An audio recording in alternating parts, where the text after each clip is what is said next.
Hello दोस्तों, स्वागत है आपका अपने YouTube channel BDN chemistry point. मैं हूँ राज यादव और आज हम लोग स्टार्ट कर रहे हैं बच्चों रसायन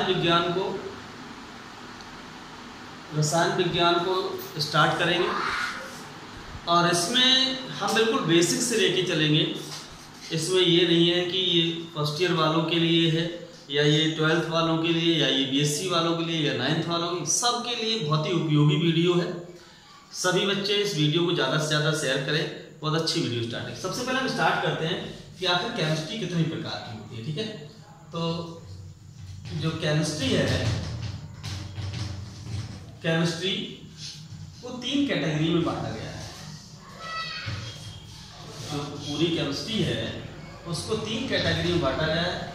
और हम पूरा सिलेबस भी फर्स्ट ईयर का यहाँ पर बताएंगे कि फर्स्ट ईयर का जो सिलेबस है वो टोटल कितना है। ठीक है, तो जरा देखिए यहाँ पर आपके पास आती है सबसे पहले इनऑर्गेनिक केमिस्ट्री या फिजिकल केमिस्ट्री को रखते हैं हम। चलिए पहले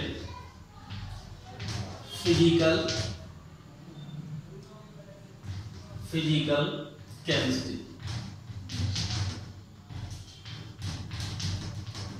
फिजिकल केमिस्ट्री सबसे पहला पार्ट हमारा है फिजिकल केमिस्ट्री। दूसरा है इनऑर्गेनिक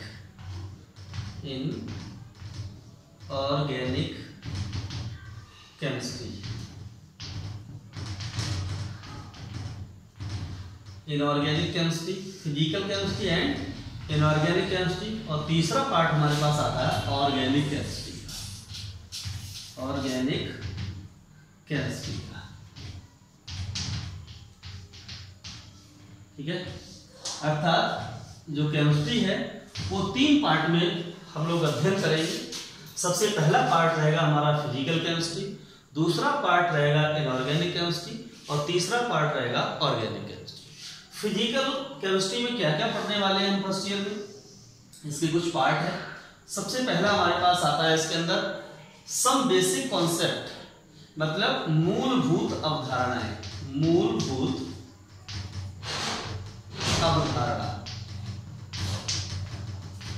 ठीक है, मूलभूत अवधारणा। दूसरा इसके अंदर आता है आपके पास एटॉमिक स्ट्रक्चर यानी कि परमाणु संरचना।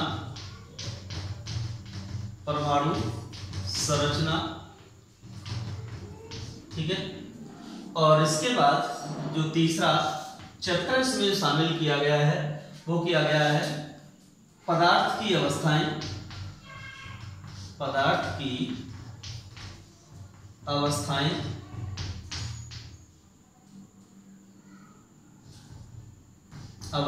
ठीक है, और चौथा चैप्टर इसमें शामिल किया गया है, इसमें ठोस अवस्था भी है एंड ठोस अवस्था। ठीक है, इसके बाद आपके पास जो अगला है वो है थर्मोडायनेमिक यानी ऊष्मागतिकी।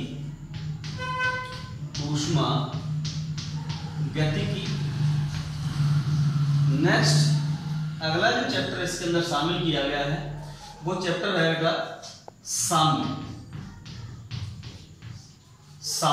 और अगला चैप्टर है रेडॉक्स अभिक्रिया।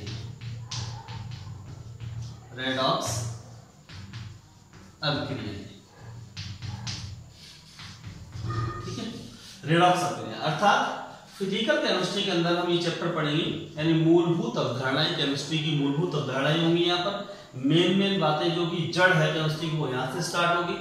इसके बाद है परमाणु संरचना, इसके बारे में परमाणु के बारे में पढ़ेंगे। फिर पदार्थ की अवस्थाएं पढ़ेंगे, ऊष्मागतिकी पढ़ेंगे। साम्य चैप्टर है, इसमें 2 पार्ट लें। एक है रासायनिक साम्य और दूसरा है आयनिक साम्य। ये साम्य 2 पार्टों से मिलकर के बना है, रासायनिक साम्य से और आयनिक साम्य से। रेडॉक्स अभिक्रियाएं हैं, इसमें आप अभिक्रियाओं के बारे में पढ़ो, कौन कौन से प्रकार की अभिक्रियाएं होती हैं, कैसे कैसे होती हैं, इनको कैसे संतुलित किया जाता है। तो फिजिकल केमिस्ट्री के अंदर ये चैप्टर पढ़ना है। हम बात करते हैं इनऑर्गेनिक केमिस्ट्री की। इनऑर्गेनिक में कौन कौन से पढ़ने हैं, इसको साफ कर देता हूँ। इसको नोट करना है तो वो वीडियो रोक करके वो नोट कर सकता है इस चैप्टर। ठीक है, चलिए जरा देखिए इधर। अब हम बात करते हैं इनऑर्गेनिक।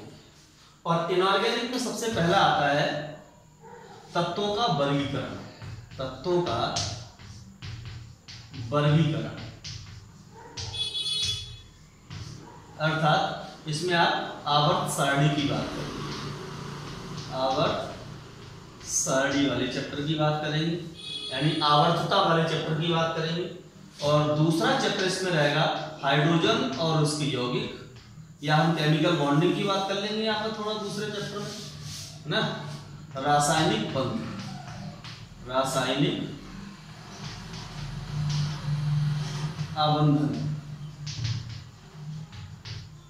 रासायनिक आबंधन ये दूसरा चैप्टर हो जाएगा।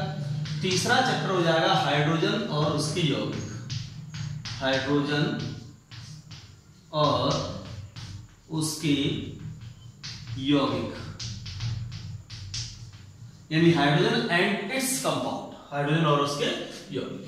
और जो चौथा चैप्टर होगा वो उसके अंदर आ जाएगा एस ब्लॉक। पांचवा जो चैप्टर होगा बेटा इसमें वो आ जाएगा पी ब्लॉक। ठीक है, एस ब्लॉक में आपके पास दो आते हैं, आपके फर्स्ट एलिमेंट और सेकेंड वर्ग। ठीक है, इसके अंदर 6 वर्ग आते हैं, यानी थर्ड ए से लेकर के 0 वर्ग तक के। ठीक है, तो ये पढ़ेंगे हम लोग इनऑर्गेनिक केमिस्ट्री के अंदर। इसको भी नोट किया जा सकता है, वीडियो रोकिए और नोट कर सकते हैं इसको। ठीक है, नेक्स्ट हम लोग आगे चलते हैं ऑर्गेनिक केमिस्ट्री में। इसमें ऑर्गेनिक केमिस्ट्री में चलते हैं, और ऑर्गेनिक केमिस्ट्री में है सबसे पहला है जीओसी, यानी कि जनरल ऑर्गेनिक केमिस्ट्री, सामान्य कार्बनिक रसायन, सामान्य कार्बनिक रसायन। ठीक है, जनरल ऑर्गेनिक केमिस्ट्री से शॉर्ट में हम लोग जीओसी भी कहते हैं, जीओसी जनरल ऑर्गेनिक केमिस्ट्री। और दूसरा इसमें आ जाता है हाइड्रोकार्बन, हाइड्रोकार्बन। और तीसरा जो आपके पास चैप्टर आता है वो आता है एनवायरमेंटल, यानी कि पर्यावरण रसायन, पर्यावरण रसायन। ठीक है, तो ये आ गया आपका ऑर्गेनिक। ठीक है, तो केमिस्ट्री हम केमिस्ट्री टोटल जो केमिस्ट्री है, इस टोटल केमिस्ट्री के लिए हम 3 पार्ट में पढ़ेंगे। 3 पार्ट में आपका पहला है फिजिकल केमिस्ट्री, दूसरा है इनऑर्गेनिक केमिस्ट्री, तीसरा है ऑर्गेनिक केमिस्ट्री। और इनऑर्गेनिक केमिस्ट्री में कई पार्ट थे, बताया था मैंने, मूलभूत अवधारणाएं बताया था, एटॉमिक स्ट्रक्चर बताया था, इसके आगे कई 4 पार्ट बताए थे, वो आप देख चुके हो। ठीक है, तो स्टार्ट करते हैं हम लोग फिजिकल केमिस्ट्री से। पहले क्वेश्चन से स्टार्ट करेंगे, और फिजिकल से भी पहले हम लोग पढ़ने वाले कुछ बेसिक कॉन्सेप्ट जो कि हर किसी को, चाहे नीट का बच्चा हो, चाहे 9th का बच्चा हो, चाहे 10th का बच्चा हो, चाहे 11th हो, चाहे 12th हो, हर किसी को इस वाले टॉपिक की आवश्यकता है। तो टॉपिक कौन सा होगा हमारा? और हमारा वो टॉपिक होगा कि फॉर्मूले कैसे बनाए जाते हैं। जैसे मैं अभी आपको बताने वाला हूं कि जो फॉर्मूला है, जैसे मान लो आपके पास नमक का फॉर्मूला है NaCl, नमक का फॉर्मूला आपके पास क्या है? NaCl है। इस NaCl में 2 प्रकार के आयन हैं, एक है पॉजिटिव आयन और एक है नेगेटिव आयन। कोई भी फॉर्मूला बनेगा इनऑर्गेनिक का तो 2 प्रकार के पार्ट से मिलकर के ही बनेगा। कौन से 2 प्रकार के पार्ट? एक पॉजिटिव आयन होगा और एक नेगेटिव आयन होगा। तो ये कैसे बनता है, इसके लिए हम आगे वीडियो में सीखने वाले हैं। ठीक है, चलिए जरा इसके लिए हमें क्या करना है, कुछ आयंस को लिखना है। क्या लिखना है? कुछ आयंस को लिखना है। उन आयंस को लेकर के उन्हें याद करना है, बिल्कुल बढ़िया परफेक्टली याद होने चाहिए। अगर वो याद नहीं है तो आप फॉर्मूले प्राप्त नहीं कर सकते। ठीक है, चलिए हम लोग यहां पर लिखते हैं। सबसे पहला हम आयन बना रहे हैं बेटा, आयंस का नाम, आयन का नाम, या आयन की जगह पे हम धन आयन ले लेते हैं। पहले धन आयन का नाम, धन आयन का नाम। ठीक, इसके बाद धन आयन का सूत्र,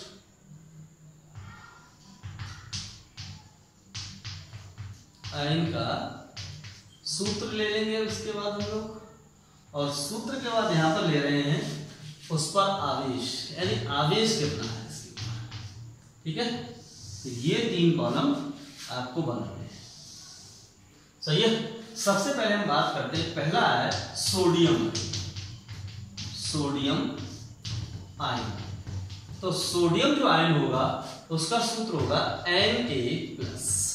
और इस पर +1 है तो इस पर आवेश हो गया +1। ठीक है। अगर आपके पास दूसरा है पोटेशियम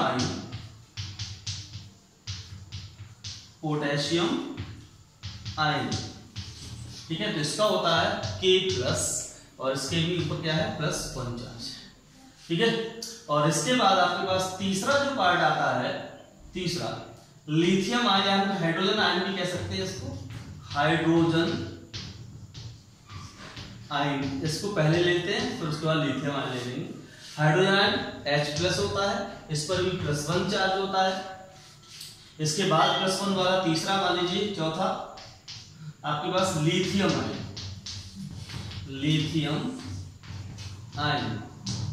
तो लिथियम आयन को Li+ लिखते हैं, इस पर भी +1 चार्ज होता है। इसके बाद सबसे मेन बात यह है कि जो बच्चे कंफ्यूज होते हैं, मैं बात उसकी करने वाला हूं, क्यूप्रस आयन। ठीक है। क्यूप्रस आयन को लिखते हैं बेटा Cu+ और प्लस का 1 चार्ज। क्यूप्रस की बात आती है तो प्लस का 1 चार्ज रहता है इसमें। ठीक है। इसके बाद +1 चार्ज और किस पर होगा, छठा है अमोनियम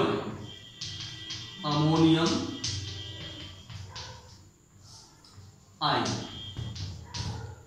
इसमें क्या होगा NH4+, यानी इस पर भी क्या है +1 का चार्ज है।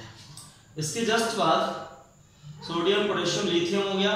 अगर मान लो आपने कह दिया है सीजियम आयन, सातवां, आवश्यकता बहुत कम पड़ेगी लेकिन फिर भी लिखा दे रहा हूं मैं, सीजियम आयन। ठीक है। सीजियम, तो सीजियम को लिखते हैं बेटा हम लोग Cs+, यानी +1 चार्ज। ठीक है। तो ये पॉजिटिव वो है जिन पर 1 चार्ज होता है, बहुत ज्यादा यूज होते हैं ये जाएंगे, और बहुत यूज होते हैं, अमोनियम बहुत भी यूज होता है। ये जो है ये इनके नाम है आयंस के और इनके फॉर्मूले हैं। ठीक है। और उधर उसका आवेश है। इसके बाद हम लोग इससे आगे बात करते हैं। जिस किसी को भी अगर इसको नोट करना है तो नोट करने का एक ही कारण, बस वीडियो रोकिए और वीडियो रोक करके वहीं से नोट कर लीजिए। ठीक है। चलिए देखते हैं आगे। इसके बाद जिस पर 2 आवेश होगा वो देखते हैं इसके बारे में। जैसे नेक्स्ट आपके पास होगा यहाँ पर 7 हो गए थे, 8वां या मान लो पहला कर ले रहे हैं इसको, 2 वाला है। इस पर मैग्नीशियम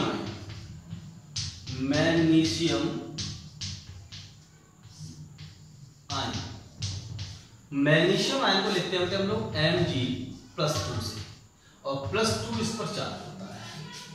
दूसरा है बेरियम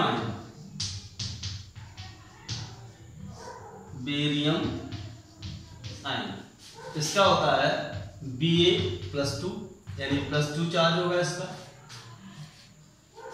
तीसरा है कैल्शियम आयन,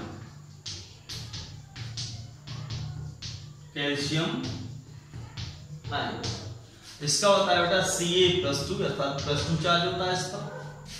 और इसके बाद आता है चौथा आता है मैग्नीज आयन,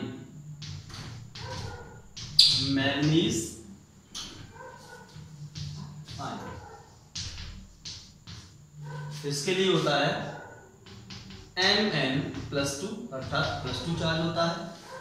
इसके बाद आता है क्यूप्रिक, वहां क्यूप्रस था और यहां पर है क्यूप्रिक आयन। ये अंतर है, क्यूप्रिक में Cu+2 आता है, क्यूप्रस में Cu+1 आता है।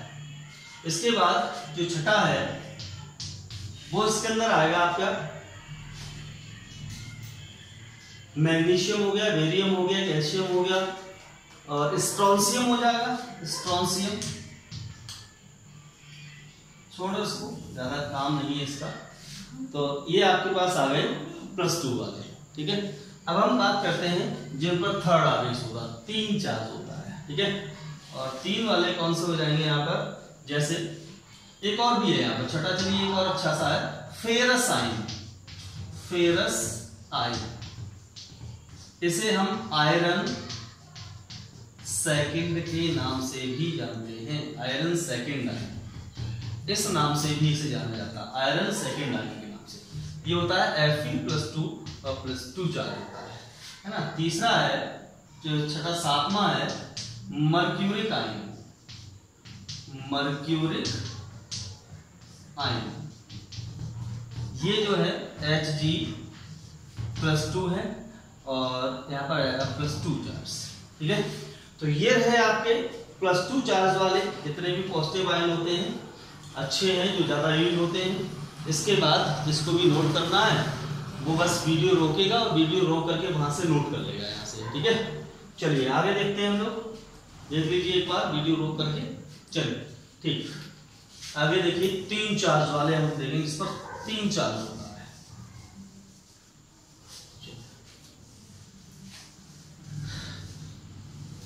इसमें आपका पहला तो आता है नंबर 1 एल्यूमिनियम, एल्यूमिनियम, एल्यूमिनियम यानी कि Al+3, इस पर प्लस का 3 चार्ज हो गया। बोरॉन, दूसरा है बोरॉन यानी B+3 भी हो सकता है, -3 हो सकता है, तो यहाँ पर +3 कर लिया।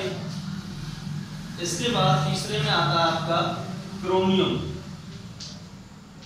क्रोमियम, और क्रोमियम का आता है Cr+3 अर्थात +3 चार्ज है, ठीक है।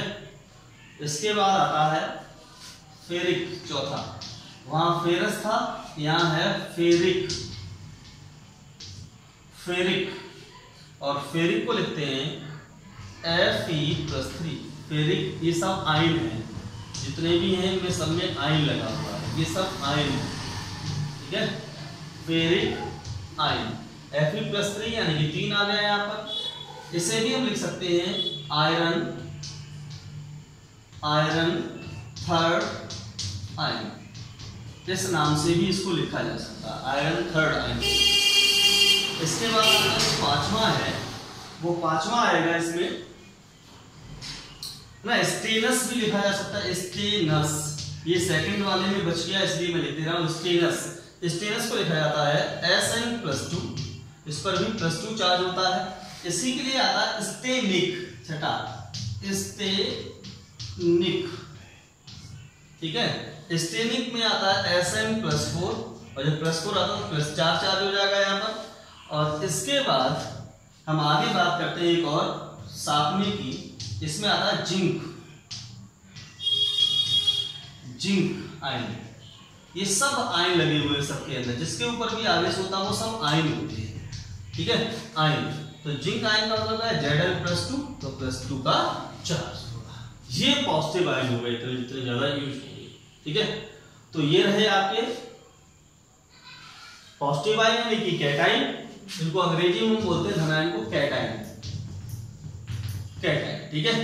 नेक्स्ट हम लोग पढ़ेंगे अब एनायन के नाम, यानी निगेटिव आयन, ठीक है। तो ये है कैटाइन, अगले हैं एनायन। जरा देखिए यहाँ पर एनायन को देखिए,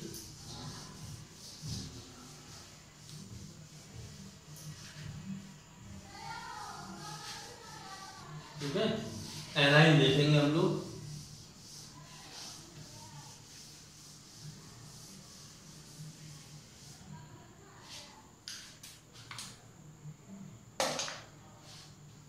anion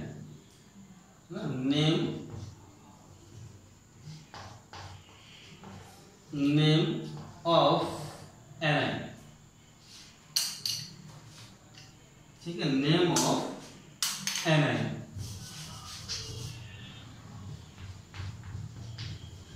name of anion, NiO, N. इसके बाद हमारे पास आता है इसका फॉर्मूला क्या है, एनायन का फॉर्मूला क्या है, और तीसरा आता है हमारे पास कि इस पर चार्ज कितना है, आवेश कितना है एनायन का, ठीक। सबसे पहला आपके पास है हाइड्रोनियम या हाइड्राइड भी हम कह सकते हैं, कह नहीं सकते हाइड्राइड ही होगा ये, हाइड्राइड। और हाइड्राइड को हम प्रदर्शित करते हैं H माइनस से, और इस पर चार्ज होता है माइनस का 1। दूसरा आता है हमारे पास क्लोराइड, ब्रोमाइड, आयोडाइड और फ्लोराइड। ये मैंने इकट्ठे लिख दी, क्लोराइड, ब्रोमाइड, आयोडाइड और फ्लोराइड। इसका क्लोराइड का होता है Cl माइनस, ब्रोमाइड का होता है Br माइनस, आयोडाइड का होता है I माइनस और फ्लोराइड का होता है F माइनस। सब पर माइनस होता है, ठीक है। तीसरा आपके पास है हाइपोक्लोरस,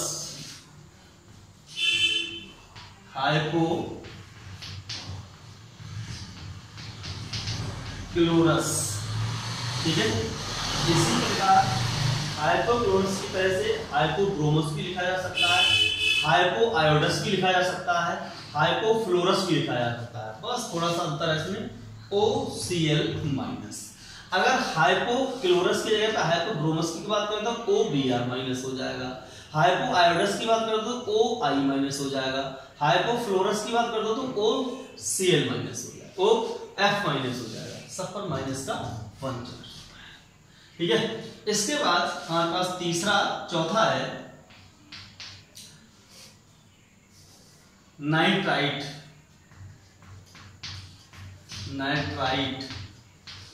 और नाइट्राइट को लिखते हैं NO2 माइनस, अर्थात माइनस का 1 चार्ज, ठीक है। और जस्ट 5 है नाइट्रेट, और नाइट्रेट को लिखा जाता है NO3 माइनस और माइनस का 1 चार्ज। इसके बाद अगला आता है एसीटेट, छठा एसीटेट,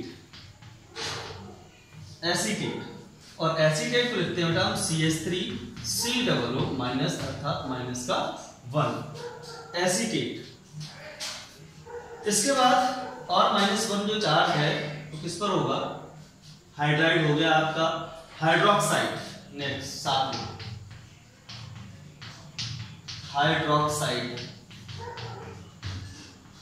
हाइड्रोक्साइड को लिखते हैं OH माइनस, माइनस का 1 चार्ज होता है, इसका 1 आवेश होता है हाइड्रोक्साइड, ठीक है। ये रहे आपके -1 वाले। इसके आगे देखते हैं हम लोग कौन कौन से और होंगे, ठीक है। जिसको भी नोट करने हैं फिर वही बात, वीडियो को यही रोको और रोकने के बाद में नोट करो, उसके बाद आगे देखना है वीडियो, ठीक है। चलिए देखिए जरा यहाँ पर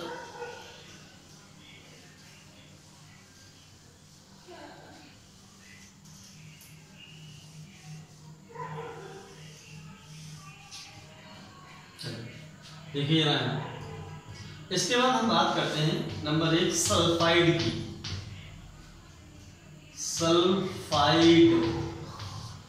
सल्फाइड को बोलते हैं S-2 और माइनस का 2 चार्ज होता है। तीसरा है दूसरा इसी में सल्फाइड को लिखा जाता है SO3 -2 और माइनस का 2 चार्ज। तीसरा आता है यहीं पर सल्फेट, और सल्फेट को लिखा जाएगा SO4 -2 और माइनस 2 चार्ज, ठीक है। ऑक्सलेट अगला है चौथा,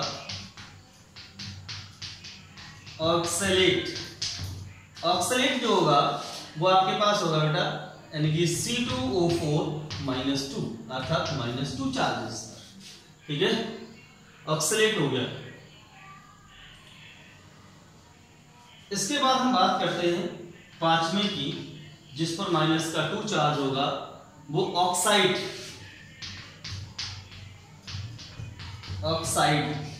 यानी O -2 अर्थात -2 चार्ज। कार्बोनेट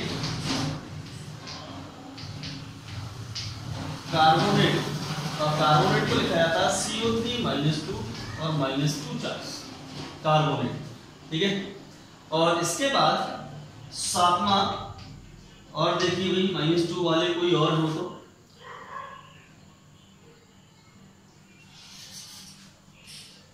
ठीक है। ये -2 के ज्यादातर यूज होते हैं, वो मैंने आपको लिखवा दिए है ना।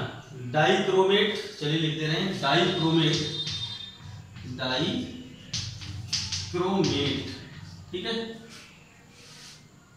यहां पर आता है डाइक्रोमेट में Cr2O7 -2, तो माइनस का 2 चार्ज है ना। क्रोमेट, आठवां क्रोमेट, और क्रोमेट को लिखा जाता है CrO4 -2 अर्थात -2 चार्ज। ये है डाइक्रोमेट, ये है क्रोमेट, ठीक है। ऐसे लिखते हैं हम लोग। मैग्नेट, अगला लिखा जाएगा इसके बाद मैग्नेट,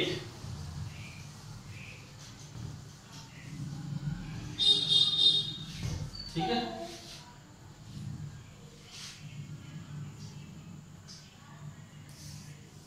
पोटेशियम पर मैग्नेट यानी मैग्नेट, मैग्नेट यानी MnO4 माइनस, ये -1 में आएगा, ठीक है। MnO4 माइनस, तो ये हो गया मैग्नेट, ठीक है। ये आपके पास आ गया मैग्नेट का, ठीक। इसके जस्ट बाद बात करेंगे, इस पर 3 चार्ज होगा, N नेगेटिव का 3 चार्ज होगा, ठीक है। चलिए देखिए यहाँ पर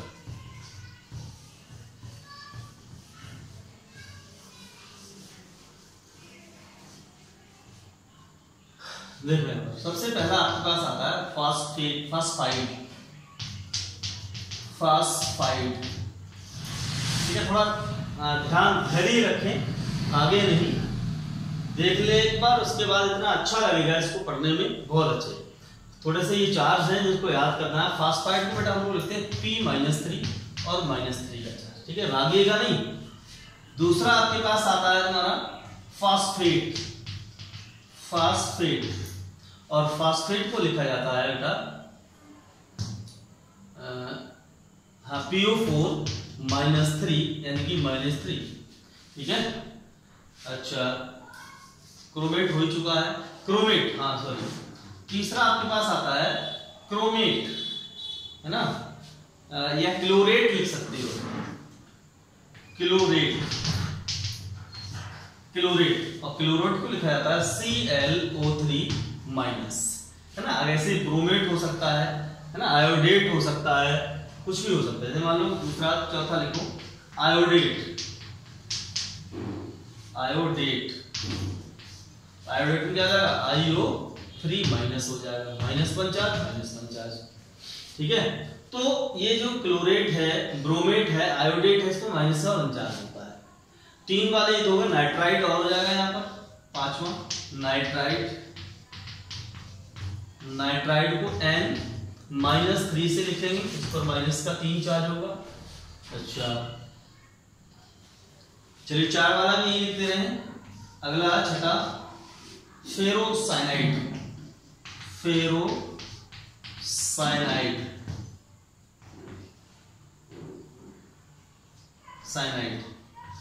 सूत्र होता है FeCl का होल 6 और माइनस का 4, तो माइनस का 4 चार्ज, ठीक है।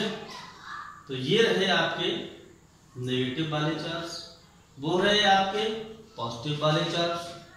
अब आपको लिखना है क्या, अब आपको लिखना है फॉर्मूले। तो फॉर्मूले लिखने का तरीका क्या है, जरा देखिए यहाँ पर, ये सब नोट कर ही लिए होंगे, ये तो इतनी उम्मीद है ही कि आप लोगों ने ये फार्मूले सारे नोट कर रखे होंगे, ठीक है। इनको नोट करिए, और नोट करने के बाद अब मैं बताता हूँ कि आपके ये फार्मूले कैसे लिखे जाते हैं। चलिए देखिएगा, जब भी कोई फार्मूला आएगा तो उसका नाम लिख के आएगा, आपको हिंदी में या इंग्लिश में नाम लिख के आएगा।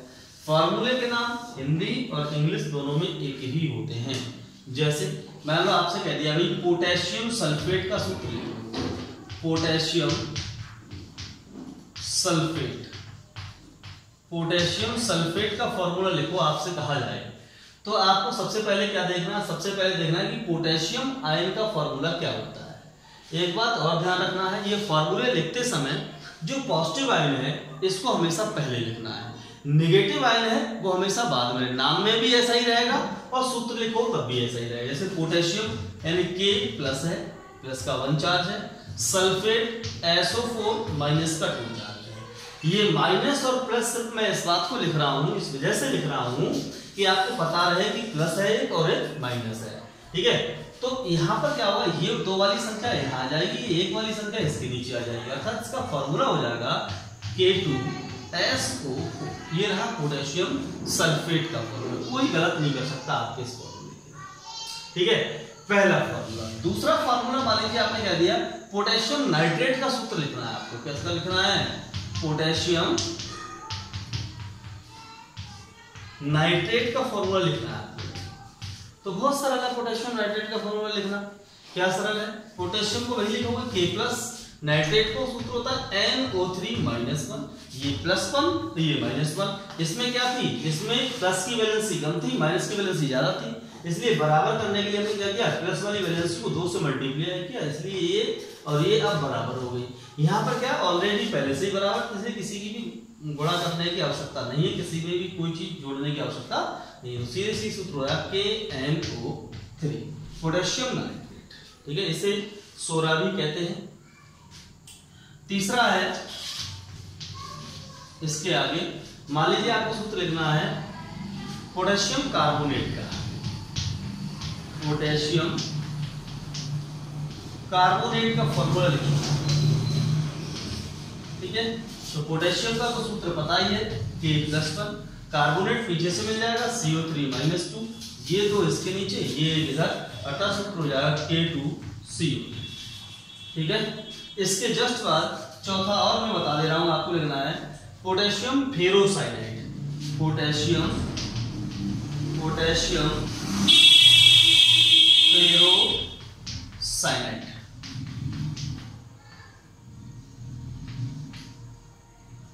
Potassium ferrocyanide. तो पोटेशियम तो वही होगा K+1, फेरोसाइनाइड का सूत्र होता है FeCl का होल 6 और इसके ऊपर माइनस का 4, ठीक है। पीछे लिखा चुका हूं। तो ये वाले 4 इसके जड़ में है, ये वाला 1 इधर आ जाएगा, सूत्र बन जाएगा K4 FeCl का होल 6। इस तरीके से फार्मूले बनते हैं। ये फार्मूले आपने उतारने के बाद मैं आपको आज 10 फार्मूले दे रहा हूं जिनका आपको फार्मूले लिख के लाना है। इसको आपको होमवर्क करना है, जो फार्मूले आपको दिए जाएंगे उनका। चलिए देखिए जरा कौन से होते हैं। सबसे पहला मैं दे रहा हूं आप लोगों को कैल्शियम कार्बोनेट, कैल्शियम कार्बोनेट पहला फार्मूला, कैल्शियम कार्बोनेट। दूसरा दे रहा हूं मैं आप लोगों को अमोनियम क्लोराइड, अमोनियम क्लोराइड। तीसरा फार्मूला आपके पास होगा अमोनियम सल्फेट का, अमोनियम सल्फेट का, ठीक है। अमोनियम क्लोराइड को नौसाधर भी कहते हैं, यहाँ पर अमोनियम सल्फेट दे दिया अगला मैंने। और चौथा फार्मूला दे दिया मैंने आप लोगों को, मान लीजिए मैंने दे दिया कैल्शियम एसीटेट का, कैल्शियम एसीटेट, ठीक। मैंने दे दिया आप लोगों को छठा फार्मूला, 5वां है ना, पोटेशियम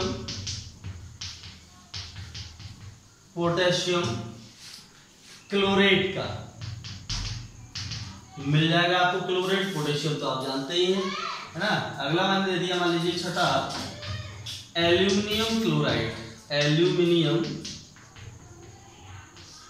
क्लोराइड, ये दे दिया मैंने आपको छठा। 7वां आपको दिया गया एल्यूमिनियम सल्फेट, एल्यूमिनियम सल्फेट, ये सॉल्व करना है आप लोगों को। अगला दे दिया 8वां जो फॉर्मूला है वो मैंने आपको दिया एल्यूमिनियम या सोडियम डाइक्रोमेट दे दीजिए, सोडियम डाइक्रोमेट, सोडियम डाइक्रोमेट। नमा फार्मूला मैंने आपको दे दिया अमोनियम डाइक्रोमेट, अमोनियम डाइक्रोमेट, और 10वां फार्मूला मैंने दे दिया आप लोगों को। 10वां जो फार्मूला होगा आपका वो हो जाएगा लेड क्रोमेट का। ये जरा देखिए, मैंने आपको अलग दिया, इसका आप जरूर कमेंट बॉक्स में लिख के बताएंगे, ठीक है। लेड का सूत्र होता है Pb+, ठीक है। तो ये 10 है जिसको आपके होमवर्क है, ठीक है। इसको आपको कॉपी पे करना है, सॉल्व करना है, उसके बाद इसको भेजना है, ठीक। बहुत बहुत धन्यवाद। इसके बाद मैं आप लोगों को कराऊंगा बहुत ही इंटरेस्टिंग चीजें जो आपको समझ में आएंगी और जो आप करोगे, ठीक है। तो इसलिए आपको इन चीज़ों को बहुत अच्छे से गहनता से तैयार करना है, और तैयार करने के बाद मेरे साथ आप लोगों को आगे बढ़ना है, ठीक है। धन्यवाद। इसके बाद हम लोग आगे मिलेंगे अगले वीडियो में और आगे तक, ठीक है। धन्यवाद।